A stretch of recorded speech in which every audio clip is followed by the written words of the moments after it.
Shocking rape case, 15-year-old. She was repeatedly raped by 14 men. कोई पकड़ने का time क्यों लग जाता है? कोई केस फेल होता है, उसके 4 मेन कारण होते हैं। सबसे पहला कारण, आपके पास रिसोर्स नहीं है। दूसरा, आपके पास स्किल नहीं है या आप ट्रेन नहीं है। तीसरा, आपकी नीयत खराब है, या तो आप काम नहीं करना चाहते या आप पैसा लेके काम करें। 100%। और चौथा, आप सब कुछ कर सकते हो लेकिन कोई ना कोई आपको काम करने से रोक।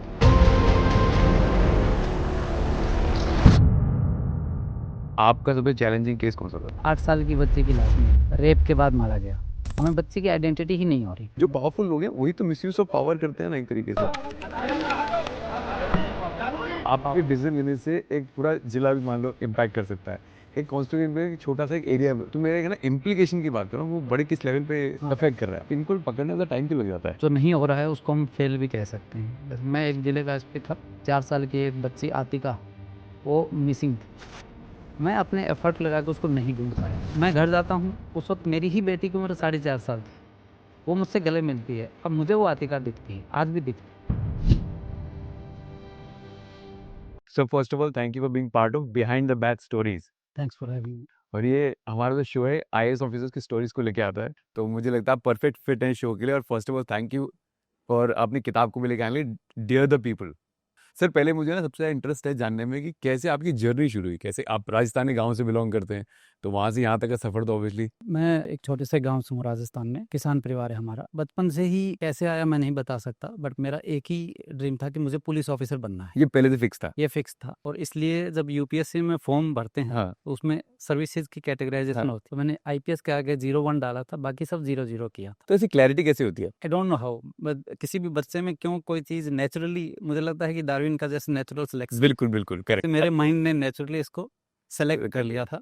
इसका ये मतलब नहीं है कि मैं कोई दूसरी सर्विस को कमतर मानता हूँ, बट एक अपनी इच्छा होती है, चॉइस होती है कि मुझे इस सर्विस में जाना है और ये सेवा करनी है। तो सर फिर जर्नी तो थोड़ी थोड़ी जाननी पड़ेगी, कैसे आपको कैसे स्कूल जाना हुआ, कैसे बड़े हुए, क्यों फॉर्म भरने का इतना वो हुआ कि मुझे भरना है, पुलिस में जाना ही जाना है, ऐसा क्यों? 8th तक की मेरी पढ़ाई गांव में हुई, और गांव में हमारा स्कूल बहुत ही बेसिक स्कूल था, कोई इंफ्रास्ट्रक्चर भी नहीं था, हम लोग ज़मीन पे बैठते थे। उसके बाद जब 11th में मैं आया तो हमारे एक रिलेटिव हैं, मेरे ब्रदर इन लॉ, जो पहले से पुलिस सर्विस में हैं। पुलिस सर्विस में उनका ये था कि पुलिस की नौकरी अच्छी नहीं होती, तो आप डॉक्टर बनो। अच्छा। तो उन्होंने मुझे मेडिकल दिलवाई, और मेरा साफ मन था कि मैं डॉक्टर तो कोई बिना पढ़े बनाए तब भी नहीं बनूंगा, ये तो पढ़ के मेहनत करके बनना पड़ेगा। तो वो मेरा मन नहीं है। एक्चुअली मेरे साथ फिर ये हुआ कि जब मुझे थोड़ा-सा फ़ोर्स किया गया कि आप मेडिकल में पढ़िए, पढ़िए, हाँ। तो मेरा माइंड डाइवर्ट हो गया और मैं 11th में फ़ेल हो गया।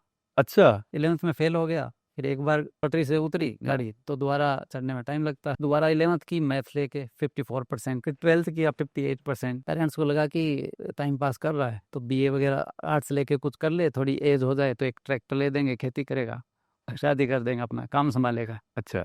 तो ये था, लेकिन कॉलेज में मुझे अचानक लगा कि मुझे पढ़ना चाहिए। कॉलेज में मेरे सब्जेक्ट थे हिस्ट्री, इकोनॉमिक्स और English literature. Then I started reading, और मेरी स्टडी फिर थोड़ी सीरियस हो गई, और then I got good marks, I top my college. Then I did my master in economics, और इकोनॉमिक्स मेरा फेवरेट सब्जेक्ट था, तो उसमें फिर मैंने नेट क्वालिफाई किया। ये था कि अगर कोई भी गवर्नमेंट जॉब नहीं मिलती है पुलिस में, जो मेरा ड्रीम जॉब है, तो मैं इकोनॉमिक्स का टीचर बनूंगा, जो सेकंड ऑप्शन मैंने अपने लिए रखा था। अच्छा। तो फिर एमए इकोनॉमिक्स की, उसके बाद सेल्फ स्टडी शुरू, क्योंकि मेरा जो विषय है अर्थशास्त्र, हिंदी माध्यम से, हाँ बिल्कुल। उसकी कोचिंग नहीं मिलती थी तब।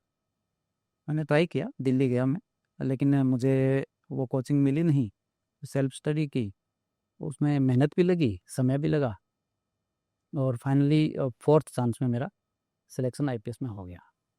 अब जैसे सर अब के बच्चे जो है ना, वो तो अब माँ बाप इस बात पे फाइट करते हैं कि कितना प्रीमियम स्कूल हो, कितने अच्छे स्कूल में पढ़ाई हो, और उस चीज़ से सक्सेस रेशियो को ऐड अप करने की कोशिश करते हैं। और आपका ज़माना था जब लोग बेंच पे ही पढ़े, और ऐसी बहुत सारी स्टोरीज हैं। लोगों का चेयर ही नहीं थी पढ़ने के लिए, लोग कॉपी कलम के लिए झगड़ा हो जाता है, घर पे किताबों के लिए झगड़ा हो जाता है। आप कैसे देखते हो आप इन बच्चों को? ये है, अब पीयर प्रेशर बहुत ज़्यादा रहता है, और ये देखा है मैंने, जैसे मेरी बेटी अब 8th क्लास में है। अगर मैं लखनऊ में रहता हूँ, वो वहाँ के ठीक से स्कूल में नहीं जा रही है, तो वो अपना कॉन्फिडेंस ही लूज़ कर जाते हैं बिल्कुल। पेरेंट्स भी लूज़ करते हैं। मतलब सोसाइटी कंपटीशन पे चलती है कि हम जो सो कॉल्ड सक्सेस हैं, जो भी डेफिनेशन सोसाइटी ने डिज़ाइन की है, वो पूरी तरह सही है या नहीं, इस पे मैं अभी नहीं कुछ कहना सकता। करेक्ट। बट हम जिसको भी सक्सेस मानते हैं आज की तारीख में, उसकी एक रेस है, सबको वहाँ पहुँचना है। वहाँ पहुँचने के लिए रास्ते भी ऑलमोस्ट तय किए हुए हैं, आपको ये करना है, ये करना है, ये करना है। तो जो एक मैकेनिकल रूट हमने हाँ। डिसाइड कर रखा है उस सक्सेस तक पहुँचने का, और वो कंपटीशन में फिर हम लोग सब उसी दौड़ का हिस्सा है। कितना सही है डिपेंड करेगा कि ये जो सक्सेस है इसका पीक क्या होता है। सोसाइटी इस सक्सेस को क्या हमेशा इसी नज़र से देखती है कि फ्यूचर जनरेशन के लिए सक्सेस कुछ ऐसा सेगमेंट हो सकता है सोसाइटी का कि जिसके लिए इकोनॉमिक प्रोग्रेस के साथ साथ पीस ऑफ माइंड ज़्यादा इंपॉर्टेंट हो जाए, तो वो दूसरे ऑप्शन चूज कर सकता है। अभी भी ऐसे सेक्शन रहते हैं, सेगमेंट रहते हैं सोसाइटी के। तो ये फ्यूचर डिसाइड करेगा कि आप किसको किस तरह से देखते हो, आपकी नज़र में सक्सेस क्या है। क्योंकि मैं तो सर बहुत सरप्राइज हुआ जब मुझे पता लगा कि एक स्कूल एडमिशन के लिए भी आजकल बहुत सोर्स चाहिए, बहुत ही इन्फ्लुएंस चाहिए, हाँ। और बड़े बड़े लोगों का इन्फ्लुएंस चाहिए। मतलब रिसेंटली मैं किसी एक एनकाउंटर हुआ ऐसी चीज़ों पे, तो मैं बड़ा सरप्राइज हुआ कि मतलब फिर तो मेरे लिए अभी तो हम तो बैचलर्स हैं, आने वाला समय कितना मुश्किल होने वाला है। ये बिल्कुल है। आप अगर उसी सक्सेस के ये रास्ते में आपको अपने Right. फ्यूचर बच्चों को लगाना Right. है, तो आपको बड़ा संभल के चलना पड़ेगा, पहले से उसकी तैयारी करनी पड़ेगी। राइट, मैं आईपीएस ऑफिसर हूँ, बट सीधे सीधे ऐसे नहीं कि कोई स्कूल मेरे बच्चे को ले ही लेगा। करेक्ट, हम लोगों को भी जाके वैसे ही बात करनी पड़ती है, बच्चे का टेस्ट होता है, बिल्कुल रिजेक्शन भी होते हैं। बिल्कुल ज़रूरी नहीं है कि आप जहाँ चाहो वहाँ एडमिशन होता है। बिल्कुल। मतलब वो कंपटीशन का एक बेंचमार्क सेट कर दिया है। हाँ, so what made you right, कि आपको क्यों लगा कि मैं डियर द पीपल किताब लिखूं? हम सोसाइटी में रहते हैं, लोगों से कनेक्ट करना हमारी सर्विस का पार्ट है। पार्ट है। आप मेरा शुरू भी कहते हैं मुहिम एक बार। सबसे इम्पोर्टेंट पार्ट पुलिस में क्या होता है कि most of the time we deal with people in distress, परेशान है, हैरान है, जिसके साथ कुछ गलत हुआ है। किसी के साथ चोरी हो गई, किसी के घर में मर्डर हो गया, किसी का पैसा चला गया, लूट हो गई, कोई और इश्यूज हो गए। तो जब आप जो डिस्ट्रेस में लोग हैं उनसे डील करते हो पूरी जॉब में, और अगर आप में थोड़ी सी भी इम्पैथी है, तो then you would think about that. आप कंप्लीटली डिटैच होकर अपने प्रोफेशन को करते रहो कि ये दुनिया का पार्ट है, सोसाइटी है, चलता ही रहता है, इसमें क्या बड़ी बात बट है। पुलिस में तो ऐसा माइंडसेट है लोगों में। है, होता भी है। बिल्कुल है। सो क्यों बहुत मुश्किल हो जाता है कंटिन्यूसली इमोशनल स्टेट में रहना। बहुत 100% बिल्कुल। या तो आप बाई नेचर वैसे हो, इम्पैथेटिक हो कि आपको हर दिन आप इम्पैथी को डील करना जानते राइट, हो, या फिर एक पॉइंट ऐसा आता है जब आप गिव अप कर देते हो और आप सिर्फ प्रोफेशनल सोचने लगते हो कि ये मेरा काम नहीं है, उस दर्द को सुनना या उस पेन को सुनना मेरा काम नहीं है। तो फिर आप आपके दिमाग के उस हिस्से को ब्लॉक करना, और सिर्फ प्रोफेशनल एक केस, एक मिसिंग चाइल्ड है, वो एक केस है। अच्छा, कितने चाइल्ड मिसिंग है डिस्ट्रिक्ट में? 10। कितने मिल गए? 4 मिल गए, बाकी 6। अच्छा ठीक है, एफर्ट करिए, एज गुड एज नंबर। कोई एक एप्लीकेशन दूसरी आ गई कि अच्छा ये ज़मीन का झगड़ा आ रहा है, तो then you start working like a professional, और जो ह्यूमन टच है इम्पैथी वाला वो खत्म हो जाता वो कम होता जाता है या ख़त्म भी हो जाता है। आई एम ब्लेस्ड कि मेरा वो सर्वाइव रहा, और मैंने सोचा तो उसमें मुझे लगा कि क्या मैं ऐसे कुछ कर सकता हूँ लोगों से कनेक्ट होके, तो यही एक प्रयास है। बट सर आपको लगता नहीं है बहुत बड़ा लूप होल है, जब आपका इमोशनल टच खत्म हो जाता है तो कहीं ना आप में भी एक हार्डनेस आ जाती है, और फिर इमोशनल टच आपका बन ही नहीं सकता पब्लिक के साथ। बिल्कुल है।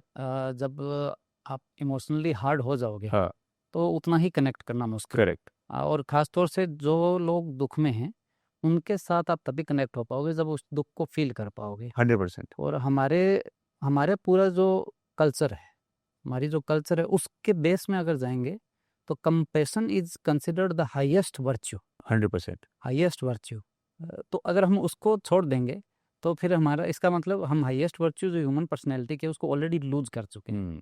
तो आप वो कनेक्शन कभी नहीं बन पाएगा किसी के साथ। लेट्स से सर कोई रीडर नहीं है जिसने किताब नहीं पढ़ी है, तो आप उसे गो थ्रू करो थोड़ा बहुत कि इस किताब में ये ज़रूर आपको मिलना चाहिए, ये पोर्शन आपको ज़रूर पढ़ना चाहिए। जैसे हम लोग देखते हैं कि लोगों के साथ जो गलत होता है, तो ये किताब वो कनेक्शन फ़ील उन लोगों को कनेक्ट करने के लिए जो एम्पैथेटिक है, जो देखते हैं कि किसी के साथ किसी का बच्चा गायब हुआ है, किसी के को फाइनेंशियल लॉस हुआ है, किसी के बच्चे की ह्यूमन ट्रैफिकिंग, किडनैपिंग हुई है, कहीं पे कोई किसी का बच्चा ड्रग्स का आदी हो गया, तो पूरा परिवार या ड्रग्स के चक्कर में बर्बाद हो गया, या तो उसको नशा करवाने में या लत छुड़वाने में ट्रीटमेंट बिल्कुल, वो 100% है। ऐसे पूरी ज़िंदगी आपने जोड़ तोड़ करके किसी से कोई पूंजी जमा की, साइबर क्रिमिनल आए, अचानक से सब लूट ले गए, या जो सोशल मीडिया पे आपका इनोसेंट बच्चा है, उस बहुत जल्दी विश्वास करता है दूसरे पे, वो किसी घोस्ट आईडी के चक्कर में इमोशनली इंगेज हो जाए,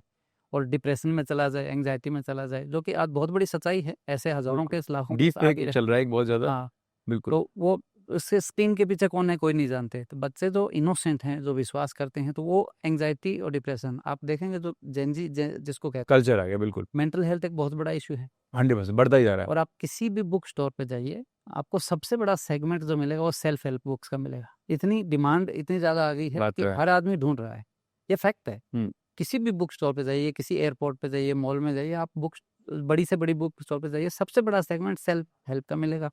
तो वो मेंटल हेल्थ है वो प्रभावित हो रही है। इसके पीछे बच्चों में जो सोशल मीडिया के थ्रू जो भी वो काम कर रहे हैं, वो भी एक बहुत बड़ा रीज़न है। जो जो चीज़ें हम लोग देखते हैं सोसाइटी में, किसी के साथ गलत होता है, उनको कैसे हम कनेक्ट करके और कैसे इस तरीके का मैसेज दें कि ये चीज़ें रोकी जा सकती है, और हम लोग उसका कुछ प्रयास कर रहे हैं। ये तो आपने आइडिया दिया, असली में जो एप्लीकेबल पार्ट है वो क्या है? एप्लीकेबल पार्ट इसका ये है कि हम सब लोगों की आइडेंटिटी होती है, ठीक है, आपकी मेरी सभी की एक आइडेंटिटी है, जिससे सोसाइटी उसको जानती है। कोई उनको रोक के पूछे तो वो अपना एक कागज दिखाता है। वैसे ही हर व्यक्ति के साथ और बहुत सारी आइडेंटिटी जुड़ी होती है, और वो सारी आइडेंटिटी, जैसे उसकी प्रॉपर्टी हुई, जैसे उसकी गाड़ी हुई, उसका मोबाइल नंबर हुआ, जैसे उसका बैंक अकाउंट हुआ, जैसे अगर वो कोई कंपनी करता है, वो इवन जॉब, पवन कुमार और आईपीएस पवन कुमार दो अलग आइडेंटिटी बिल्कुल है। एक सोशल पर्सन है और एक एडमिनिस्ट्रेटिव पर्सन। बिल्कुल।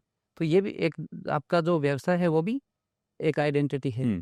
तो ये सारी आइडेंटिटीज लेने के लिए हर आदमी को कुछ कागज जमा करने पड़ते हैं, अपनी फोटो जमा करनी पड़ती है, और उसका एक डॉक्यूमेंट वो लेता है, और जहाँ जहाँ जरूरत पड़ती है वेरीफाई करने के लिए दिखाता है। अब बैंक में जाओगे या आप ही हो, कार्ड दिखाओ। एयरपोर्ट पे जाओगे, आप हो, दिखाओ। आपको सोशल वेलफेयर स्कीम का कुछ पैसा मिलना है या सामान मिलना है, आपको अपनी आईडी दिखानी पड़ती है। तो और ये घर आप ही का है, अच्छा आईडी दिखाओ। हाउस टैक्स लगना है, ये आपका है, अच्छा दिखाओ ये आप ये बिजनेस यहाँ कर रहे हो, चाहे रेंट पे कर रहे हो या अपना है, वो आईडी होती है और उस एड्रेस से कनेक्टेड होता है। हाँ। तो ये बहुत सारी अलग अलग तरीके की आइडेंटिटीज हैं जो हमसे जुड़ी होती है, और जिनको लेने के लिए हम लोग किसी गवर्नमेंट ऑफिस में जाते हैं और उस आईडी को रजिस्टर करवाते हैं। उस इन सारी आईडीज को वेरीफाई करके हम कितने तरीके की समस्या जो फेस कर रहे हैं आम लोग, जैसे किडनैपिंग हो गया, दूर कर सकते हैं, और कैसे उससे जो पैरेलल इकोनॉमी है, इलीगल इकोनॉमी है, वो रेवेन्यू के दायरे में आ सकती है। काउंटरफीट प्रोडक्ट एक अलग है, प्रोडक्ट की भी आईडी होती है। नहीं, आप जा रहे हैं, आपको राडो की घड़ी चाहिए, हाँ बिल्कुल, तो उसकी एक आइडेंटिटी है। बिल्कुल। अब आपको कोई कहीं से चोर बाजार से लाके नकली बेच देगा, बिल्कुल। ठीक है, अच्छा ये तो शौक की बात है राडो। व्हाट अबाउट कि किसी को नकली फर्टिलाइजर मिल गया किसान को, किसी की गाड़ी का ब्रेक फर्जी मिल गया, नहीं, वो आप अपनी फैमिली के साथ जा रहे हो, यू वुड नॉट वांट कि आपकी गाड़ी का ब्रेक नकली हो। आप किसी टॉप ब्रांड का इलेक्ट्रॉनिक आइटम ले रहे हो घर में, या आप मोबाइल भी ले रहे हो, आप दूध ले रहे हो या मेडिसिन ले रहे हो, या घर में बुजुर्गों के लिए आप बीपी नापने की, शुगर नापने की मशीन ले रहे हो, जो कि सब स्टैंडर्ड है, गलत रीडिंग देती है, गलत रीडिंग से फिर आप, तो ये बुक वो केसेस है जो एनफोर्समेंट एजेंसीज पकड़ चुकी हैं, ये लाइव केसेस है जिनको पकड़ा जा चुका है। ऐसे बहुत सारे केस हैं और हर दिन ऐसे उसमें नए नए केस आते रहते हैं। तो ये सब आइडेंटिटीज हैं। तो इन आइडेंटिटीज को अगर हम एस्टेब्लिश और वेरीफाई करने की कोई एक व्यवस्था अगर बना लें, तो सोसाइटी को हम बहुत बड़ी रिलीफ दे सकते हैं। लेट्स से मैं ये कहता हूँ कि अभी भी तो वो हो रहा है, अभी आधार कार्ड है, अभी भी तो सब कुछ करने के लिए आपको अपना कोई ना कोई आईडी प्रूफ देना पड़ता है। तो आपके इस कॉन्सेप्ट में क्या फर्क है? अभी जो हम लोग कर रहे हैं तो उसको हर लेवल तक नहीं पहुंच पाते हैं। जैसे फॉर एग्जांपल साइबर क्राइम है, साइबर क्राइम में फेक मोबाइल नंबर किसी और के डॉक्यूमेंट पे इश्यू हुआ, और fake bank account, mule accounts बोलते हैं जिनको, तो किसी और का अकाउंट यूज करके मनी ट्रांसफर करते हैं, तो वो रजिस्टर हुए, यूज हुए, फिर ब्लॉक हो गए। जब तक आप उनको वेरीफाई करो, जब तक उसका मिसयूज हो चुका है ऑलरेडी, स्केल इतना बड़ा है कि उसको एक साथ सबको नहीं किया जा सकता। तो कोई ऐसी क्या हम अपनी व्यवस्था में अरेंजमेंट हो सकता है कि ये सारी आईडीज है ये वेरीफाइड रहे और कंटिन्यू हम फ्रिक्वेंटली वेरीफाई कर सकें, रजिस्टर होने पर वेरीफाई हो और उसके बाद वेरीफाई हो सके। फॉर एग्जांपल, आप किसी नंबर से आपके पास फोन आता है, यू वुड वांट कि आपको पता लगे भी कौन है बात करने वाला। बिल्कुल। सामने वाला झूठ भी बोल सकता है, ये आप तब चाहेंगे जब आप अवेयर हैं। बिल्कुल। इनोसेंट विश्वास भी कर लेते हैं 100%। लेकिन आपको मान लो ऐसी व्यवस्था मिल जाए कि उस पर वेरीफाइड टिक लग गया है कि हाँ ये वेरीफाइड है, जो आपको अप्रोच कर रहा है ये आदमी है, ये इसका वेरिफिकेशन, तो इससे आपको राहत मिलेगी। कोई कंपनी वाला आपको अप्रोच कर रहा है कि आप इन्वेस्टमेंट कर दीजिए, गेमिंग ऐप है, लोन ऐप है, उसमें से कौन सी वाइट लिस्टेड है, कौन सी फेक है, क्रिमिनल्स की है, कौन सी मिसयूज करेगी, ये पता नहीं चलता। और स्केल इतना बड़ा है कि हर एक के वेरिफिकेशन तक बहुत पहुंचते मुश्किल। अपराध हो जाता है। हाँ हाँ तो क्या हम उनको इस लेवल पे लेके जा सकते हैं कि उनका रजिस्ट्रेशन पहले से ही कुछ ऐसे हो जाए कि जब वो किसी को भी अप्रोच करे तो वेरिफिकेशन के साथ हो कि yes this ID is verified, this company is verified, this mule account, this bank account is verified, this mobile number is verified. अगर इस तरीके की व्यवस्था हो जाए तो जो इनोसेंट लोग झांसे में आ जाते हैं वो नहीं आएंगे। अच्छा, अभी तक तो जब हम बात कर रहे हैं ना, लोगों को लग रहा है पहले से अभी है मार्केट में काफ़ी इन्फॉर्मेशन भी अवेलेबल है, आईडी कार्ड भी अवेलेबल है, फिर उनको लग रहा होगा बुक में भी यूट्यूबियन कॉन्सेप्ट है थोड़ा सा, है ना? अब मुझे आपने बहुत अच्छा बात बताया, जब जिससे मुझे थोड़ा अट्रैक्शन लगा, जब आपने बोला कि मैंने ये बात करके देखी है, इसे अप्लाई करके देखा है, मैंने कुछ कांस्टेबल्स को एक काम दिया, तो मुझे बहुत इंटरेस्टिंग लगा वो पार्ट। ये वो होता है कि जब आप छोटे लेवल पर एक हालांकि वो हमने करके देखा ना उसको। हाँ करके देखा, बिल्कुल। जैसे छोटे लेवल पे करके देखा कि भी ये मेरे पास बीट सिस्टम है, इस बीट में मेरे पास 2 मोहल्ले आते हैं, तो मैं मेरे बीट ऑफिसर को कि इस 2 मोहल्ले में कौन लोग रहते हैं, करते क्या हैं, और उनका वेरिफिकेशन, किराएदार कौन आया है, सही आदमी है नहीं है, कोई काम कर रहा है उसकी कंपनी सही है या नहीं है, ठीक है। वो लोग अगर यहाँ से बाहर कहीं काम करने गए हैं तो पुलिस में एक सिस्टम होता है फर्द ए फर्द बै, मैं वहाँ के थाने को एक लेटर लिखूंगा कि मेरे यहाँ का आदमी आपके यहाँ आया हुआ है, तो ये जिस काम को कर रहा है वो सही है या नहीं है, कहीं ऐसा तो नहीं कि कोई गलत बहाना करके कोई अपराध कर रहा हो या 2 नंबर का काम कर रहा हो। तो वो वेरिफिकेशन करके देखा तो वो इट्स डूएबल। पर एक छोटे से एरिया में करने से क्या होता है कि वहाँ अगर कोई सस्पिशियस आदमी है वो शिफ्ट करके दूसरी जगह चला जाए, दूसरी जगह आपने किया वो तीसरी जगह चला जाएगा। जैसे जब भी हम व्हीकल चोरी के हॉटस्पॉट बनाते हैं और उस पर कि यहाँ ज़्यादा चोरी होती है, आप यहाँ स्पेशल ध्यान दो, व्हीकल चोरी होती है, तो वो स्पॉट है वो शिफ्ट हो जाता है, उस जगह नहीं होगी क्योंकि वहाँ हमने कैमरे लगा दिए, फोर्स लगा दी, पेट्रोल बढ़ा दिया, लेकिन वो कहीं दूसरी जगह या दूसरे ज़िले में होना शुरू हो जाता है या दूसरे राज्य में होना शुरू हो जाता है, तो वो शिफ्ट कर लेते हैं। तो क्या हम ऐसा कर सकते हैं कि पूरा नेटवर्क को कनेक्ट कर लें कि जो इसको यहाँ मौका नहीं मिल के दूसरी जगह मिल रहा है वो वहाँ ना कर पाए, ठीक है। जैसे किसी घी का नकली घी का कुछ कारखाना मिल गया, अब मैंने तो चेक करा लिया अपना एरिया कि मेरी बीट में यहाँ तो कहीं पे जो मैन्युफैक्चरिंग हो रही है वो सब सर्टिफाइड है, वेरीफाइड है, और जैसे लोगों को पता लगा चेक हो रहा है, शिफ्ट होके दूसरे ज़िले में चले गए, दूसरे राज्य में चले गए या ऐसी जगह चले गए जहाँ पे इस तरीके के प्रयोग ना हो रहे हैं। तो इसलिए ऐसी खबरें रह कर आती रहती हैं। तो मैं वो कल्पना कर रहा हूँ कि क्या इसको ऐसे नेटवर्क को कनेक्ट किया जा सकता है जिसमें ये खबरें हम लोगों को मिलना बंद हो जाए, हाँ ठीक है, और सोसाइटी को वो रिलीफ मिले। बिल्कुल, इवन पटाखा फैक्ट्री ब्लास्ट हुआ, 18 मर गए, 17 मर गए, ऐसी खबरें हमने कई बार सुनी, आती रहती हैं बिल्कुल। क्योंकि वो जो स्टोरेज होता है वो इलीगल होता है, हाँ कई बार ऐसा होता है। तो ये कांस्टेंट वेरिफिकेशन से इसको हल किया जा सकता है। बट आपको लगता है जैसे मान लीजिए अब हमने इसे प्रपोज किया है, जैसे गवर्नमेंट को प्रपोज किया, तो गवर्नमेंट बोले भाई बजट भी तो इशू है, मैं इतने आदमी कैसे डिप्लॉय करूँ, या इतनी इतनी अभी तो जो चल रहा है उसे ही वो मेंटेन नहीं कर पा रहे हैं, जो और किसी को जॉब और क्रिएशन में लाने में एक्टिव लाने में, बिकॉज एक तो हम एक क्वेश्चन उठाते हैं या फिर एक सोल्यूशन देते हैं, वो एप्लीकेबली किस किस लेवल पे एप्लीकेबल है वो भी तो एक बड़ा फैक्टर है। बिल्कुल ये फैक्टर है, इसलिए ये जो कंसेप्ट है इसको अच्छे से रिसर्च करके और उस तरीके से मैंने अपने स्तर से बनाया है, लेकिन मैं ये नहीं कहूँगा कि मैं ही अकेला बुद्धिजीवी 100% बिल्कुल। तो इसलिए इसको जो लोग ये सोचते हैं कि हम ये इस तरीके से कर सकते हैं या नहीं कर सकते हैं, वो देखे, पढ़े, कमियां निकाले और अपग्रेड करे और सुधारे, ठीक है, कि फाइनल टारगेट ये रखे कि चलो किस तरीके से हम ये सारी फेक आईडीज है उनको रिमूव करें, ठीक है, कि फेक कंपनी मुझे भाई ना ठग ले, फेक अकाउंट जो है हमारे बच्चों को बेवकूफ़ ना बना ले, ठीक है, कोई 60 साल का आदमी 18 साल का लड़का बन के हमारी 16 साल की बेटी को ना फंसा ले। बिल्कुल ये तो हम सभी चाहेंगे, हम ही जाएंगे बिल्कुल। हम कोई सामान खरीद रहे हैं भाई, हम नकली सामान ना हाँ खरीदें, बिल्कुल ये हर परिवार चाहेगा। बिल्कुल ये मैं दवाई लेने जा रहा हूँ भाई, मुझे कोई नकली दवाई ना दे, बिल्कुल। हर परिवार ये चाहेगा। हाँ। तो आप ये जो फेक आईडीज की वजह से होता है, तो हो सकता है जो मैंने जो देखा है अपने सीमित अनुभव से या रिसर्च से, हो सकता है कि वो पूरी तरह ना लागू हो, तो देन आई वुड रिक्वेस्ट जो इंटेलेक्चुअल लोग हैं, जो लार्जर पीपल है, कि वो पढ़े, सोचे, लेकिन आईडी रिमूवल से कितना कुछ किया जा सकता है, ये कंसेप्ट है मेरा इसमें।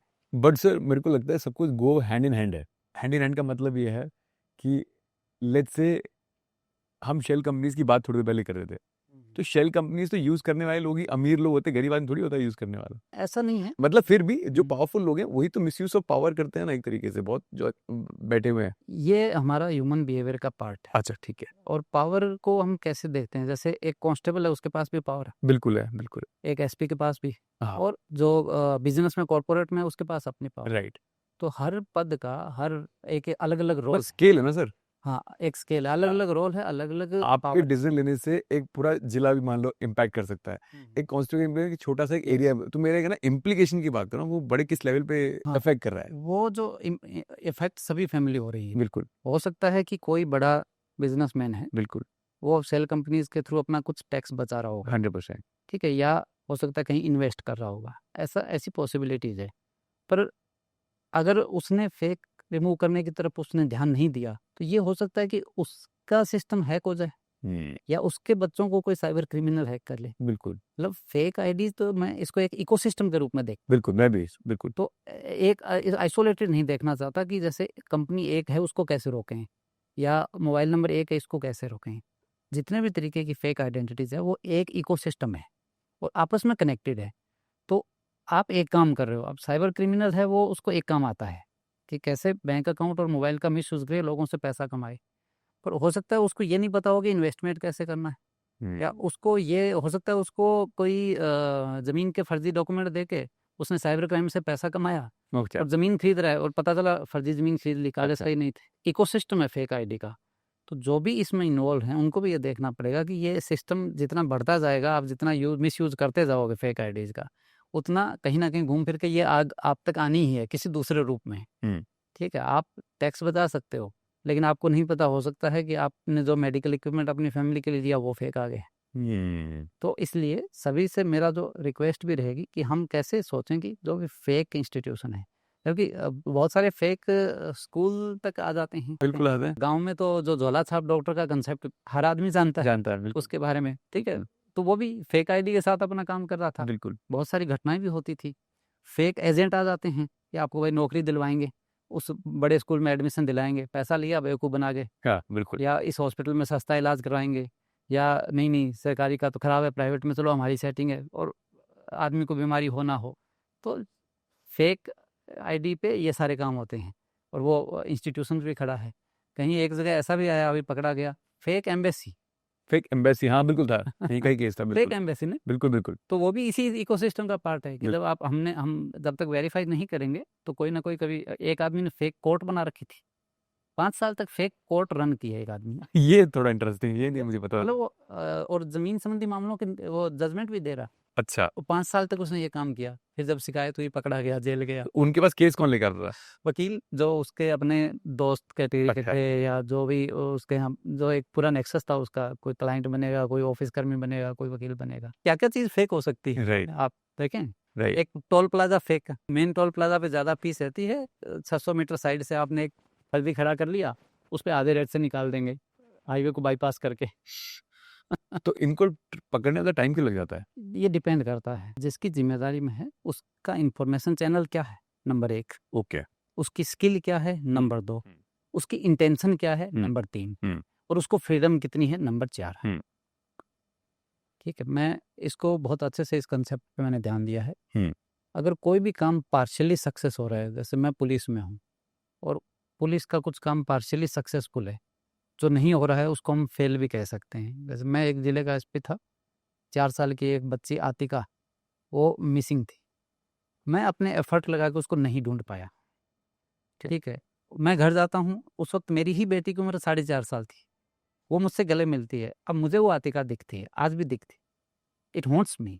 तो वो मेरा फेल्योर था। कोई भी सिस्टम, कोई एजेंसी है या कोई केस फेल होता है, उसके 4 मेन कारण होते हैं, उसके अलावा कोई कारण नहीं। सबसे पहला कारण होता है कि आपके पास रिसोर्स नहीं है। दूसरा, आपके पास स्किल नहीं है, आप ट्रेन नहीं हो, तो रिसोर्स स्किल। तीसरा, आपकी नीयत खराब है, या तो आप काम नहीं करना चाहते या पैसा लेके काम कर। 100%। और चौथा, आप सब कुछ कर सकते हो लेकिन कोई ना कोई आपको काम करने से रोक रहा है, कोई एक्सटर्नल प्रेशर। इस 4 के अलावा कोई काम फेल नहीं होता। तो जितनी भी एजेंसी है हमारी काम कर रही है, अगर हाँ ये रहेंगे तो सारे 100 में से 100% केसेस वर्कआउट करने की हमारी क्षमता बढ़ सकती है, बढ़ रही है, पहले नहीं था, पहले थानों में पुरानी सी गाड़ी रहती थी, अब हर थाने में 2 गाड़ियाँ हैं। पहले मैन पावर कम थी, अब भर्ती होकर और मैन पावर बढ़ रही है। उस दिशा में जा रहे हैं। हर एजेंसी के man power, resources, technology, training, ये सब चीज़ों पे रुझान है और अच्छा खासा रुझान है और बढ़ाई भी हो रही है। लेकिन फिर भी कुछ-कुछ समस्याएँ हम देख रहे हैं जो जैसे अपराध हो ही रहा है, जैसे साइबर क्राइम एक सामने नया चल बिल्कुल, बिल्कुल। उसको डील करने के लिए भी बहुत प्रयास हो रहे हैं और बहुत तेज़ी से प्रयास हो रहे हैं। लेकिन वो जो प्रयास हैं और वो जो अपराधी, अरे इनके बीच आग का जो बहुत गैप है, कॉम्पिटिशन है, बहुत गैप है। वो गैप दूर करने में हमें कितना समय लगेगा, ये दावा हम आज नहीं कर सकते। बिल्कुल। लेकिन हाँ, फेक आइडेंटिटी रिमूव करके हम ऐसा ज़रूर कर सकते हैं कि भविष्य में इसको मिनिमाइज़ किया जा सकता है to the zero level. Sir interesting question ये आता है, आपने बोला कि 4 फैक्टर होते हैं, है ना? 4 फैक्टर। आपके वाले फैक्टर में क्या चैलेंज था? मतलब मेरे पास वो डेटा या वो इन्फॉर्मेशन नहीं हो थी कि इतने बड़े देश में मैं किसी बच्चे को कहाँ ढूँढ सकता हूँ। अगेन वही डेटा वो हाँ, अगेन जो मेरा कंसेप्ट है कि अगर बच्ची यहाँ से गायब हुई है, कोई लेके गया है, उसको कई पर्पज़ से लेके जा सकते हैं। कई बार कुछ अमीर पेरेंट्स होते हैं जिनको बच्चे नहीं होते, तो वो ऐसे बच्चों को किडनैप करवाते हैं ताकि अच्छा। कोई ऐसा पीछे का लिंक ना रहे, कल को कोई क्लेम नहीं करे। तो कुछ पर्टिकुलर गैंग्स हैं जो सिर्फ बच्चे ही चोरी करते हैं और हॉस्पिटल से भी करते हैं। वो उनको दे देते हैं, वो अपना बच्चा बना के उनको पालते हैं और दुनिया को कभी पता नहीं चलता कि ये इनका बेटा नहीं है। कभी-कभी वो उसके लिए लंबी छुट्टी ले लेते हैं 9 महीने की और आके बताते हैं कि भई वहाँ प्रेग्नेंट हुए थे और ये बच्चा हो गया, ये भी होता है। दूसरा लेबर वर्क में डालने के लिए, ठीक है? घरेलू जो नौकर अपने घरों में रखते हैं, हाँ जी, बिल्कुल। तो अगर आपको कंट्रोल्ड कोई घर में ही रखने वाला नौकर मिल गया तो आप उसको रेगुलेशन लागू नहीं होते, आप हुँ, कंट्रोल करके रख लेते हुँ। हैं।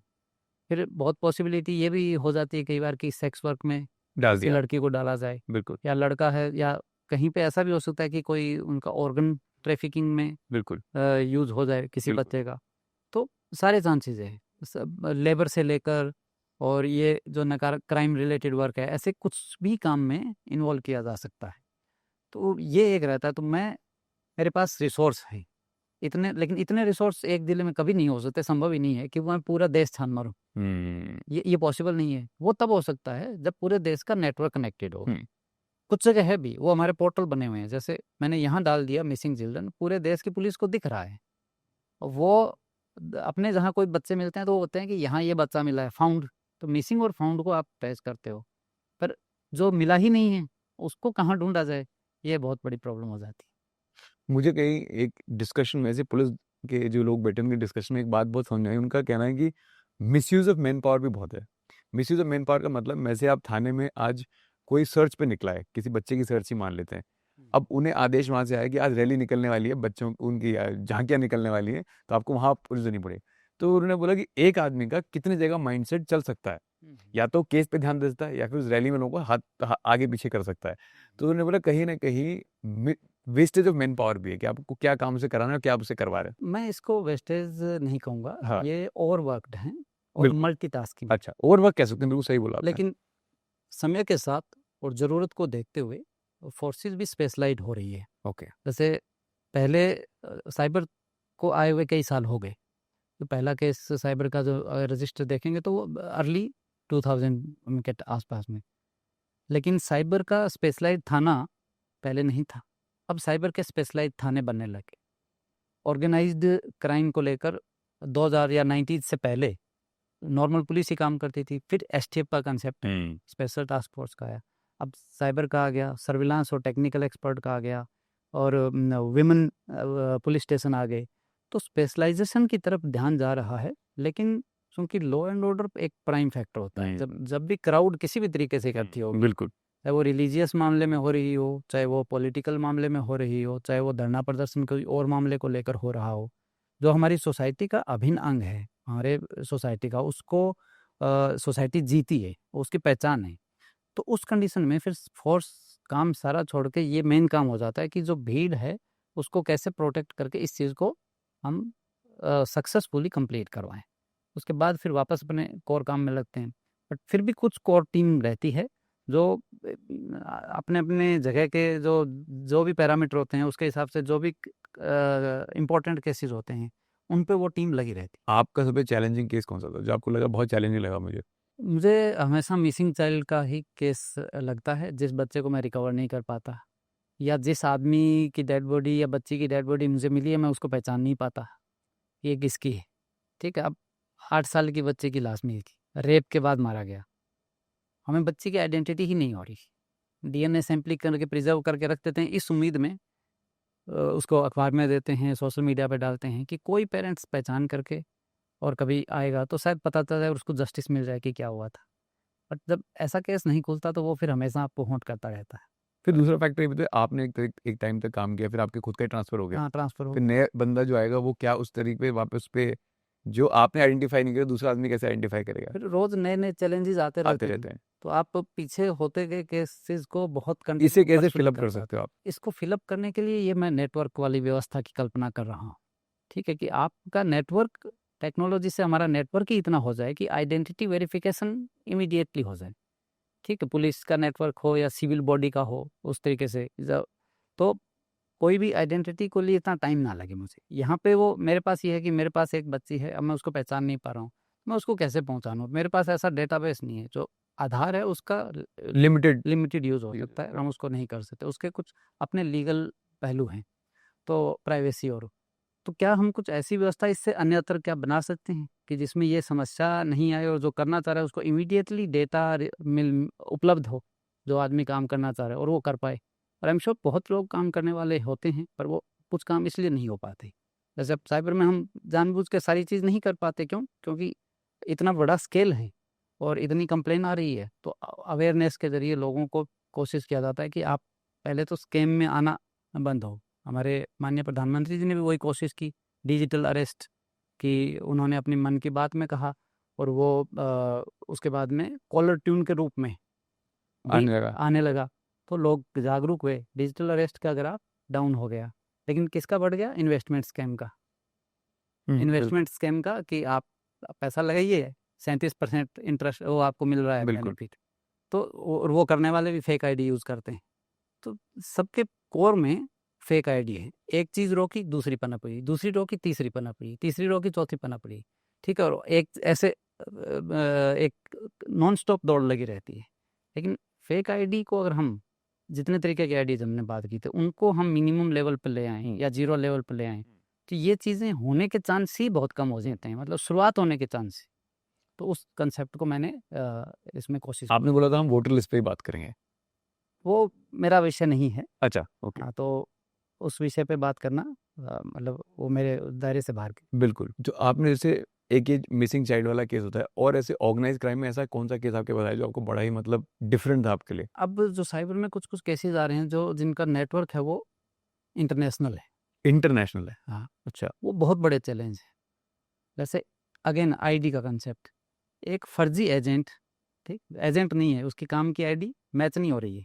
अच्छा, ठीक है, मैच ही नहीं हो रही है, ओके। फर्जी एजेंट है जो आपके पास आके कहता है कि आपको हम रोजगार दिलाएंगे विदेश में और महीने का आप अच्छा, इतना कमा सकते हो। बिल्कुल। फिर वो उसके कागजात बनवाता है और उसको किसी चैनल से विदेश भेज देता है। विदेश में जो कंबोडिया, थाईलैंड, लाओस, यहाँ पे एक पर्टिकुलर बेल्ट है जिसमें कुछ international cyber mafia cyber lab बना के रखे हुए हैं।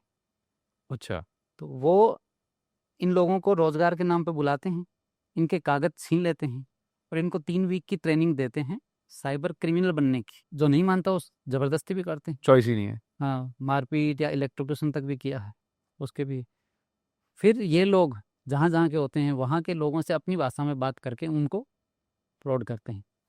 ये बहुत बड़ा स्केल है, ओके, ये कई हज़ार करोड़ का स्कैम है और इसमें हर स्टेट में हो रहा है और इसमें बहुत प्रयास भी हो रहे हैं। Even government to government level पे भी बात करके हमारा इंफ्रास्ट्रक्चर है, बहुत सारे लोग रेस्क्यू भी करवाए गए हैं। ठीक है, लेकिन रेस्क्यू के साथ और नहीं फंसे, इसके लिए हमारा ज़रूरी है कि हम अवेयर करें।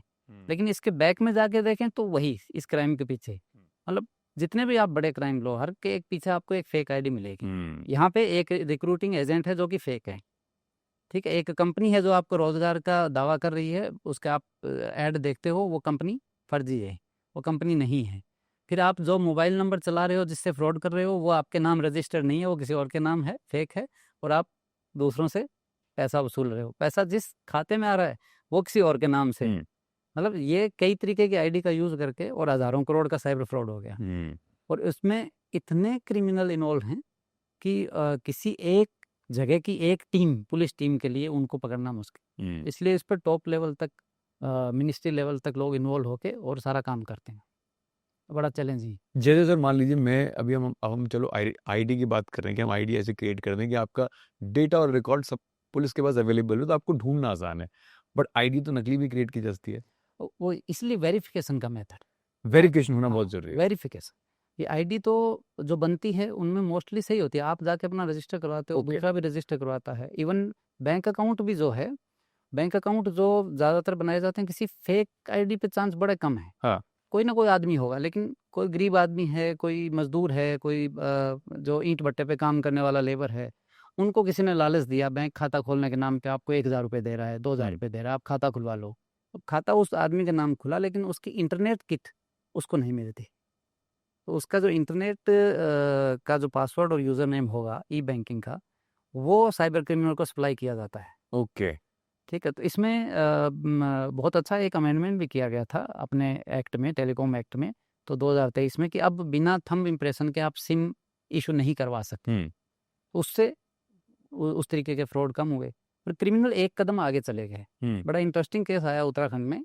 जो सिम बेचने वाला बंदा है, वो गरीब आदमी के पास जा रहा है, उसको कहता है कि आपके आधार नंबर के नाम पे लॉटरी निकली है और आपको एक चाय का कप सेट उपहार में मिला है। तो लेकिन आप वही इंसान है, वेरीफाई करने के लिए आपको अंगूठा लगाना पड़ेगा।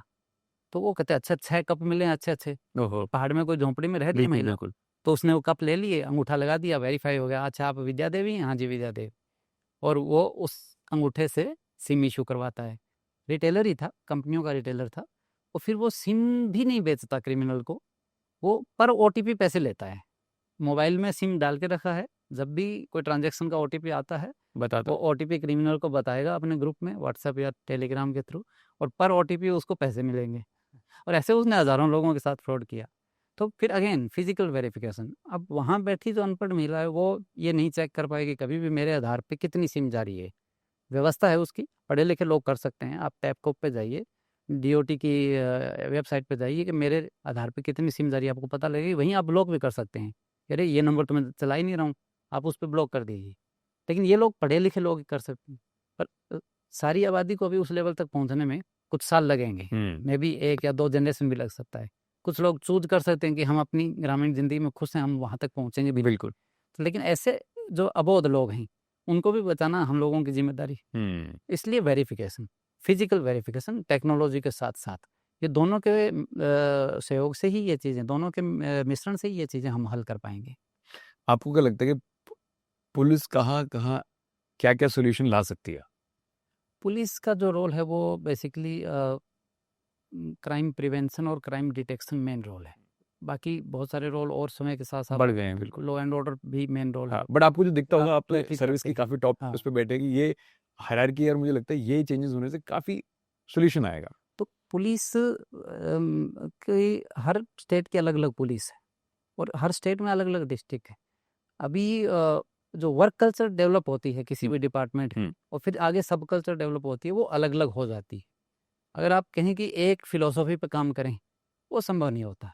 इंडिविजुअल आदमी जो बैठता है उसका क्या डिस्क्रिप्शन है, जैसे मैंने बताया, वो कितना रिसोर्स है उसके पास, वो चलो सबको एक जैसे मिल जाते हैं जब आप एक व्यवस्था में हो। दूसरा, वो कितना स्किल्ड है, तो उसने अपने आप को कितना स्किलफुल या ट्रेंड कर रखा है।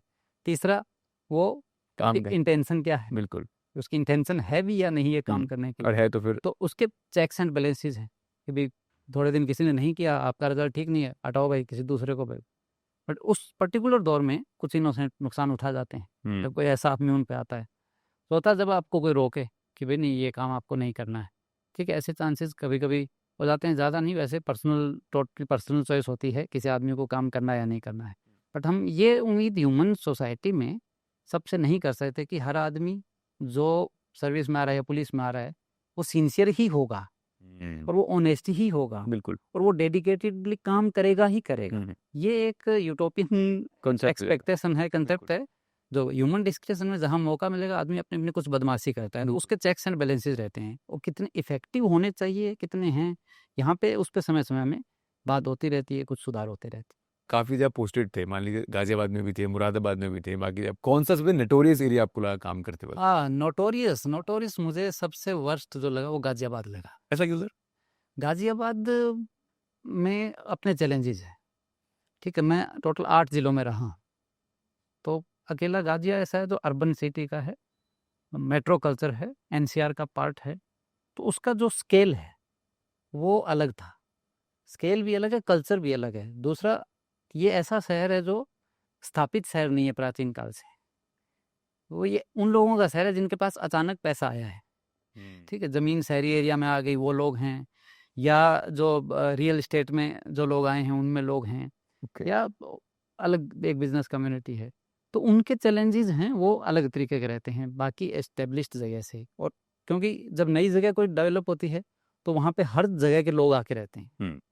हर जगह के लोग अपनी-अपनी कल्चर लेके आते हैं, अपने-अपने ओपिनियन लेके आते हैं, अपनी-अपनी नियत लेके आते हैं बिल्कुल। कि मेरी क्या नियत है। कोई इस नियत से आता है कि इस शहर में मुझे मतलब राज करना है। कोई इससे आता है कि मुझे इस शहर में जो अपॉर्च्युनिटी मिली है उससे अपने परिवार का भला करना है। कोई इस नियत से आता है कि ये नया एरिया डेवलप किया, हम इसको कैसे इसमें बढ़िया और सेवा दे सकते हैं। तो ये डिपेंड करता है। तो मेरे 8 ज़िलों में गाज़ियाबाद सबसे डिफ़िकल्ट था बिकॉज़ ऑफ द स्केल और एक particular ecosystem of the commercialised जो चीज़ें ज़्यादा हो जाती है, तो उसको हर नज़र से लोग एक ही नज़र से देखना शुरू कर देते हैं। जहाँ पे जितना ज़्यादा कॉमर्स है, जितना ज़्यादा बिजनेस है, पुलिसिंग के हिसाब से भी, तो उसमें बड़े चैलेंजेस हो जाते हैं। वहाँ पे जो पुलिस के सिस्टम को क्लीन रखने के लिए भी आपको मेहनत करनी पड़ती है। ओके। कंप्लीटली आप हमेशा ट्रस्ट नहीं कर सकते हो, क्योंकि लालच बड़े हैं। किसी जंगल के थाने में कोई बैठा है, उसके लालच कम होंगे। बिल्कुल। रास्ता फिसलन वाला, ज़्यादा फिसलन होती है, तो फिसलने के चांस भी ज़्यादा रहते हैं। तो ये एक अलग तरीके का चैलेंज था पुलिस फोर्स को मैनेज करने के लिए। तो मुझे गाज़ियाबाद चैलेंजिंग लगा। और ऐसा कौन-सा है जिसको लोग सोचते हैं काफ़ी डिफिकल्ट एरिया होगा, बट आपको लगा नहीं यार ये बड़ा स्मूथ रनिंग एरिया था? चित्रकूट। चित्तूर छोटी जगह है, वहाँ होना चाहिए बहुत ज़्यादा डिफिकल्टी यहाँ। वो छोटा है और जंगल है, जंगल है बिल्कुल। और जंगल में डकैत है। डकैत है बिल्कुल। तो वो मुझे, लेकिन मेरी वो one of the best posting थी। और जंगल में ऑपरेशन करने का अपना वो रहता है, सैटिस्फैक्शन रहता है। वहाँ कहा जाता है कि वाल्मीकि जिन्होंने रामायण लिखी जी थी, सर, मैं गया हूँ चित्रकूट बिल्कुल। तो वो पहले डकैत और थे, हाँ, फिर वो फिर दूसरे साधु बने हाँ, थे। बिल्कुल। और तब से उस धरती को कुछ ऐसा श्राप है कि कोई ना कोई डकैत रहता ही है। अच्छा, नहीं ये कहानी नहीं पता मुझे। ये अच्छा। वहाँ के लोग कहते हैं। अच्छा। जब मैं गया था तब भी वहाँ पे यूपी का सबसे बड़ा इनामी बलखड़िया डकैत था, वो गैंग चलाता था। अच्छा। 2-3 और भी छोटे-छोटे गैंग थे। और चूँकि बड़ा वो कम आबादी का इलाका है, हाँ, जंगल बिल्कुल, है, बिल्कुल। तो नॉर्मल क्राइम आपके पास कम होते हैं। ऑफ़िस में बैठे हो, मिलने वाले 5 लोग, 7 लोग बिल्कुल। शिकायत लेके आते हैं, क्योंकि ज़्यादा क्राइम नहीं हो रहा है। ओके। तो जब ज़्यादा क्राइम नहीं है, तो मैंने अपना पूरा टाइम जंगल को डेडिकेटेड। डेडिकेट कर दिया। मैं कैमोफ्लेज में 24/7 जंगल में ही रहता था, अच्छा। ऑपरेशन करने में ही। रिस्क भी रहता है, एक्सचेंज ऑफ फायर भी हुआ। हाँ। वो दोनों तरफ से वो भी हुआ। Finally we could eliminate that gang. तो सक्सेसफुल भी रहा, तो सैटिस्फाइंग भी रहा। बट वो चैलेंजिंग भी है, डिफ़िकल्ट भी है, लेकिन मेरे लिए सबसे सैटिस्फाइंग। बट जब आप इनसे आपकी बात होती है तो उनका डकैत बनने का रीज़न क्या था? क्यों होता है माइंडसेट ऐसा? जो करंट सिनेरियो था, शुरुआत बहुत पहले कभी हुई होगी, जब ब्रिटिश राज था कि हम बागी बनेंगे। अच्छा, बिल्कुल। भाई चंद्रशेखर आज़ाद भी वहीं रहते थे, हुँ। और हम व्यवस्था के बागी बनेंगे। अच्छा। लेकिन अब बागी बनने वाला कंसेप्ट खत्म हो गया। खत्म हो गया। अब उनको पैसा चाहिए। अच्छा। और दूसरा, सोसाइटी में लेकिन डीप रूटेड अभी भी है, वो डकैतों को वो इज्जत, ये हमारे घर आते हैं, हमारे गांव में आते हैं, हमारी शादी में भाई फलाने डकैत आए थे। अच्छा। तो इसलिए रिस्पेक्ट। वहाँ के एक दस्यु थे पहले, जो पुलिस एनकाउंटर में जिनकी मृत्यु हुई थी, उनका लोगों ने मंदिर बना रखा। नहीं तो सोसाइटी में ग्लोरीफाई करते हैं। ग्लोरीफाई करते हैं, और उस कंसेप्ट को उन्होंने ग्लोरीफाई कर रखा है, और आदर मिलता था। अब मैं मतलब नई पीढ़ी, मुझे यकीन है कि पढ़ाई लिखाई के साथ बदल गई है। और दूसरा, जो ये गैंग बनते थे, इनमें कास्ट सिस्टम का भी रोल रहता था। किस कास्ट के लोग पावरफुल हैं, अच्छा ये कास्ट का गैंग पावरफुल है, तो ये इस कास्ट के साथ गलत नहीं होने देगा। फिर गैंग चलाने के लिए वो अपना हिस्सा मांगेंगे, सड़क बनाने वाले से 10%, चेक डैम से, पेड़ काटने वालों से, तो ऐसे वो वसूली करेंगे। तो इसके कई सारे फैक्टर थे, बट मेन फैक्टर जो रह गया था वो सिर्फ अपना, कि लोग हमसे डरते हैं, हम जहाँ जाते हैं वहाँ 4 लोग पूछते हैं, पैर छूते हैं, और पैसा मिलता है। आपने बताया कुछ जगह आइडियोलॉजी की फाइट भी होती है। आइडियोलॉजी की फाइट चित्रकूट के जगह तो मैं बट फिर भी आपने कहा देखा जैसे आइडियोलॉजी की फाइट होती है और आप हमसे छोटे समझते हैं, बट होता है बहुत बड़े स्केल की फाइट होती है एक तरीके से वो किसी टाइम पे जब शुरुआत हुई थी, ठीक है, जो नक्सलवाद की, जो लेफ्ट विंग एक्सट्रीमिज्म है, ठीक है, तो उन्होंने आइडियोलॉजी के रूप में उसको शुरुआत की थी। ये एक आइडियोलॉजी है जिसके लिए हम लड़ते हैं।